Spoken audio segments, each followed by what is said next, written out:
Welcome to ProjectME, the podcast. I'm your host, Tiffany Carter, the founder of ProjectME, multimillionaire entrepreneur, former TV newscaster, money-making expert, female empowerment speaker, and self-proclaimed office supply addict. My mission is to take the mystery out of making big money. Every week on ProjectME, the podcast, I'll share success tips, strategies, and stories from other entrepreneurs, experts, and millionaires, showing you exactly how you can achieve your most exceptional life. Now let's get to it.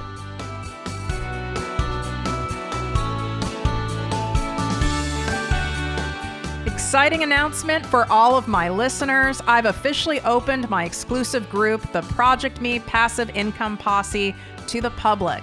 This group is by application only, so we can keep the group high vibe and spend our time, energy, and expertise only helping those of you who truly want massive success and impact.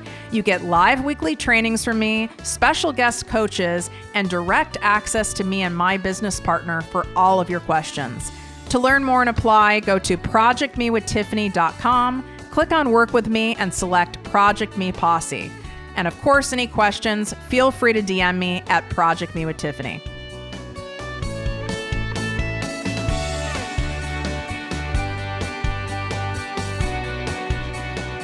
Welcome to the podcast and posse, ProjectME with Tiffany Carter. I'm your host, Tiffany, and today I'm going to teach you guys how to sell in a way that feels good. So selling with integrity and authenticity. So integrity is one of my personal core values. In fact, it's my number one core value.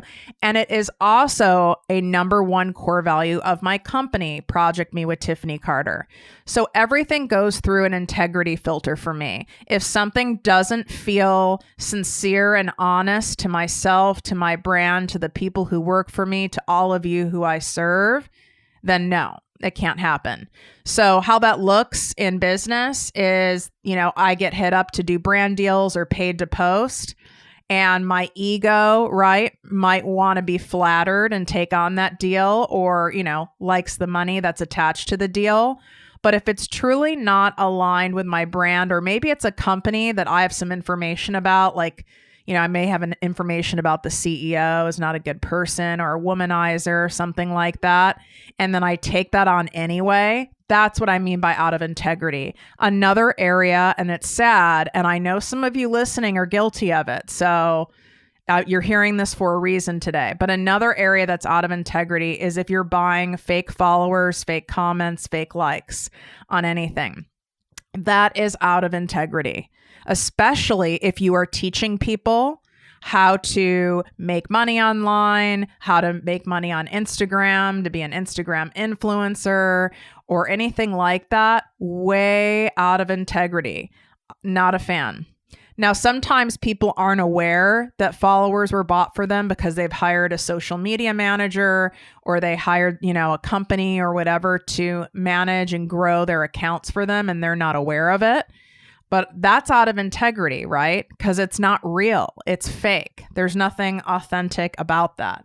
But our ego can be really attracted to things that are out of integrity. So what's so interesting about sales is the discomfort people have around sales really stems from beliefs that they have around sales that are stored somewhere in their system, usually like in their stomach or in their throat chakra. That's why people get tongue tied or their throats kind of close, or maybe your mouth gets really dry when you need to promote or sell something or tell someone how much it is you charge for the thing that you do.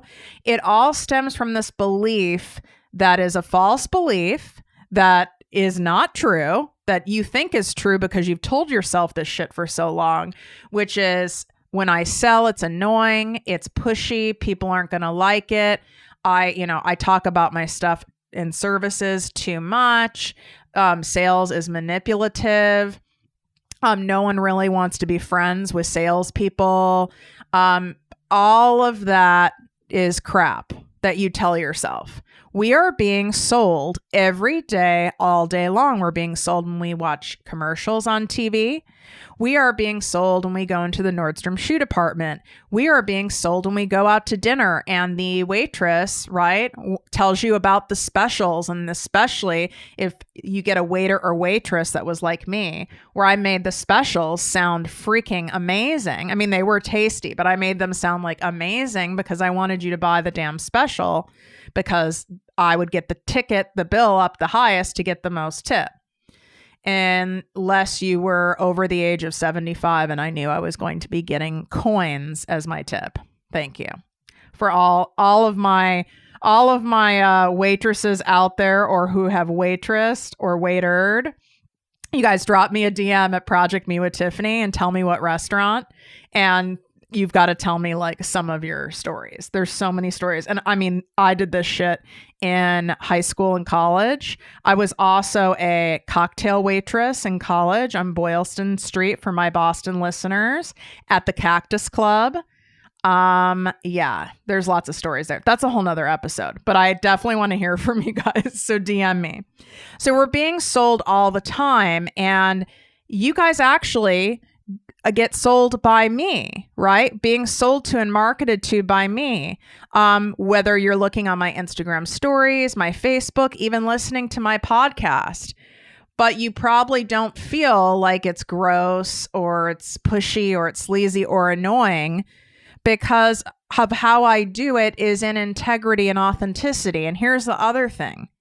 When you are providing a solution to help people with issues that they have, specific issues that they have, and you have a solution, you might not be able to take it away, but you can certainly help get them closer to their goal or help them with it.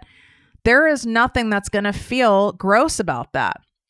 What feels gross is when someone's pushing you to buy something that you don't need, that you never expressed a need for, that you never even thought about. So when you are not targeting the right people, that's when it can feel gross to you and the other person. So here's an example. I like using the Nordstrom shoe department because they can be a little too aggressive in there. So here's what's happened before to me. I've gone in, I give all the clues that I do not want to deal with a salesperson. Someone doesn't pick up on the clues. They continue to push me. I make a point of saying, I'm just looking around, and they keep coming back, even though it was very clear I want to be left alone. That's pushy and gross. Or when I've wanted to get, a cute pair of like new heels for like an event or something like that, and I have like a pair of maybe not Stuart Weitzman, that's too high. Maybe like Cole Haan or something, which is a nice brand, but it's not insane, right? It's not like Louboutin or something. And I have like 2 pairs of Cole Haan range shoes in my hand, right? And I mean, they're still like maybe 120 to 150 range. And they're like, oh, I really have a couple pairs of shoes that would really go well with the outfit you're describing that would even be better. And I'm like, oh, okay, cool. Like, I'm open to that, right? And then they come back with like a pair of Jimmy Choos for $800 and a pair of Louboutins for $1,350, meaning $1,350. That feels pushy and gross, because they're targeting the wrong person. When someone's coming up in a certain price range, it's very obvious. You don't go up times 10 multiple on their price range and offer them something. Gross. So that's what I mean by staying in your lane and in your zone. So here's some exercises to help you guys, because I want you to be able, after you listen to this, or if you come back and listen to this over and over again, when you need like a pick-me-up, a wake-up, a kick in the butt, I want you guys to be able to, right after this, go and sell some shit, okay? We can use any word for it we want. Go market it, promote it, influence it. So here's the thing. You are actually not selling. All you are doing is sharing. That's all you're doing. You have people that have what issues? What issues does your ideal customer have? What are their issues that really bother them in life? Okay. And list 3. So XYZ issues, list 3. All right. And then I want you to go, okay, how do my services or my product and services help with those issues? This doesn't mean you're all of a sudden going to take someone who is clinically obese into being a, bikini supermodel in 3 months. Okay. But you help get people there. So what products or services do you have that can help solve or improve those 3 areas of issues or circumstances the person has, your ideal client has?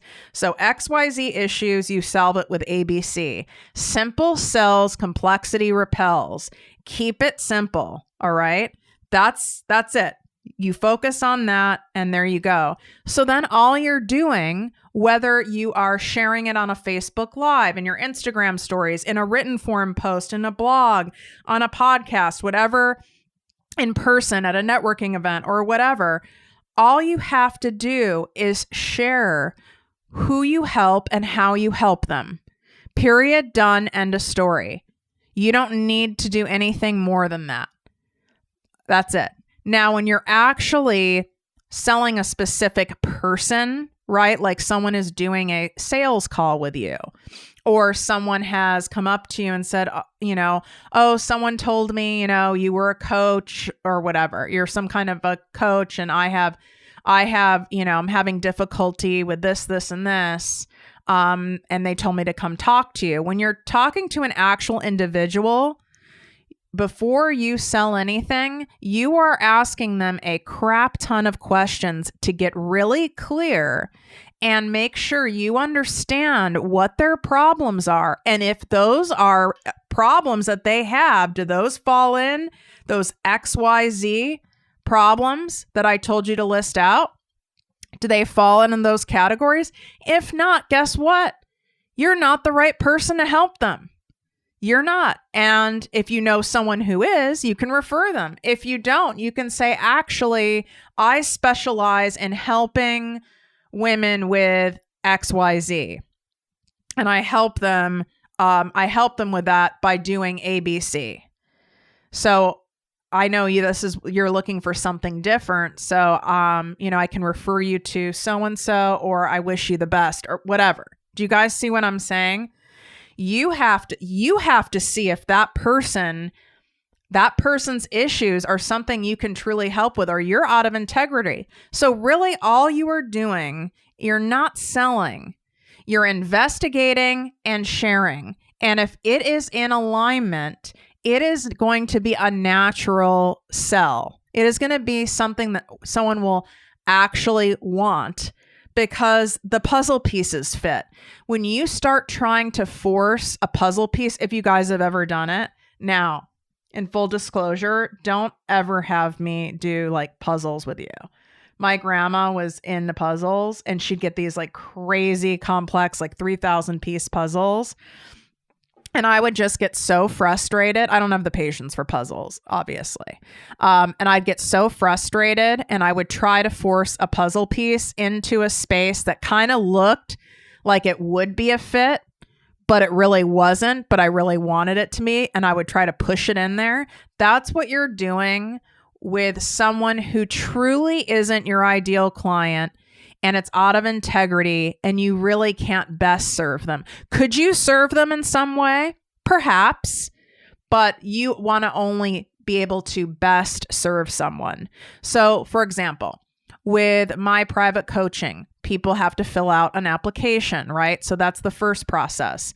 They fill out an application. Then once a week, sometimes twice a week, depending on if we're in a period where we're filling up spaces or not, I review them along with someone on my team, because I believe I also need to, I need someone else's pair of eyes on things. I tend to think a lot with my heart, and I really want to help all the people, and that's not possible. So for me to be in ideal integrity, I have someone I trust on my team look at those applications and review them with me.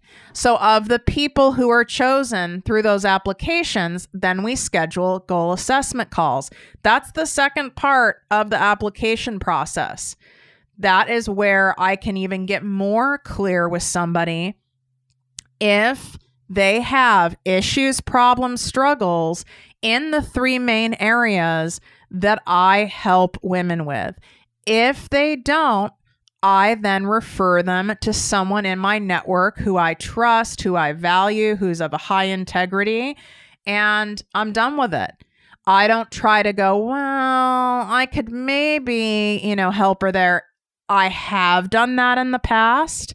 Like I was saying with the puzzle piece, and it's really damn close, but it's not a perfect fit. It ends up sucking so much energy and time out of you because you weren't divinely aligned to help that person. And then what happens is that person ends up not really having any results really because you weren't the person who was supposed to be helping them. So you are not selling, you are sharing and investigating. Yes, when you get to the end of, let's say, whatever your process is, if this is a coaching thing, a network marketing, affiliate marketing thing, and you actually do phone calls or video calls with somebody, yes, at the end, you do have to close the sale, just like in a sales page for a course or like for my ProjectME Passive Income Posse membership. Even in written form, you're closing a sale. What that means is you're confirming that this person who you have now identified as being someone you for sure can help with their main issues that they struggle with, and you know that you can help them. This is the final confirmation, like, okay, like, do you want in? Like you guys, most of you guys, I'm sure, have bought a course or an event ticket or something like that. And you'll see the button says, most of them don't even say buy now. It says, do you want in? Yes, I want this. That's having that other person, even if they're not on the phone or in real life, right? That's having them confirm, yes, like this is a good fit. You want them to tell you it's a good fit. So when you're on the phone or you're in person, right? I ask the people, I do feel that my coaching style and my method would be able to help you with XYZ. Would you like to hear more about it? Then what do I teach you guys? Then shut your mouth. Even though it's uncomfortable, count in your head, sing a song, I don't care. Give the other person the respect of saying, yes, I would love to. People need, a moment to digest. Yes, I would love to hear about it, right? Ask them. That's part of getting their buy-in. I don't want to work with someone and force someone to work with me, guilt them into working with me, strong arm in for them to work with me. I don't want that for you guys. It'll end up being a nightmare. I've made those mistakes in the 11 years of being an entrepreneur. I've made those mistakes quite a few times because I'm a human being and there were times where mama needed to pay the bills. And instead of me remaining in integrity, I slid out a little bit and I worked, I've worked with some clients that for the money, and that does not end well. Just go listen to, I think it was like October 30th or 31st of 2018. There's an episode, like a Halloween episode of my top nightmare entrepreneur stories. You'll see what happens if you do that. So then once I've asked the person, do you want to hear more about my coaching process? It could be whatever. Do you want to hear more about my mastermind, my group coaching? It could be in an interview when you're interviewing a virtual assistant or you're interviewing managers or different people to come on your team. I ask them the same question. Would you like to hear more about the core values and principles and the mission of ProjectME with Tiffany Carter or of TLC Enterprises? And then I shut my mouth and wait, even if I'm in person, and wait for them to say yes. And then they go, okay, yes, I would love to. And then I say, all right, then you tell them about how you can solve or help them with, help them improve, right? XYZ by doing ABC without going into some laborious, crazy long diatribe. You keep it very simple. After you've explained whatever it is, right, in a very succinct, confident way, you should be confident in it because you know that you can help them with XYZ. You're not trying to force the puzzle piece into a spot. So you're going to naturally be confident, even if you're a shy person, even if you're an introvert, even if you're an empath, even if you're a recluse, you should damn well be confident. And my tech guys who work for my other company, they're as close to recluse as possible. But when you get them going on any kind of technology stuff, they sit up straighter. They go on a whole crazy path. They're extremely confident because that's their, wheelhouse, right? And then after that, you ask the person another question. Would you like to know how much this is? Would you like to know the price? Would you like to know what the investment is? Ask them again. Let them tell you that they would want to know. If they don't want to know after you explained how you can help them with their XYZ, then perhaps you explained it really shitty or you went on forever, or this person is not that motivated to get that help for themselves. And that's not someone you want to work with. It's that whole, you can lead a horse to water, but you can't make them drink. Those are the worst people to work with. Those are the worst people to hire as well. So I want you guys to see that process. After you tell someone how much it is, then you wait and go, okay, so what would you like to do? I mean, you don't obviously use your own language and how you talk. You guys know how I talk. For those of you who've, listened to at least a few episodes, I'm like a straight shooter. Okay, what would you like to do?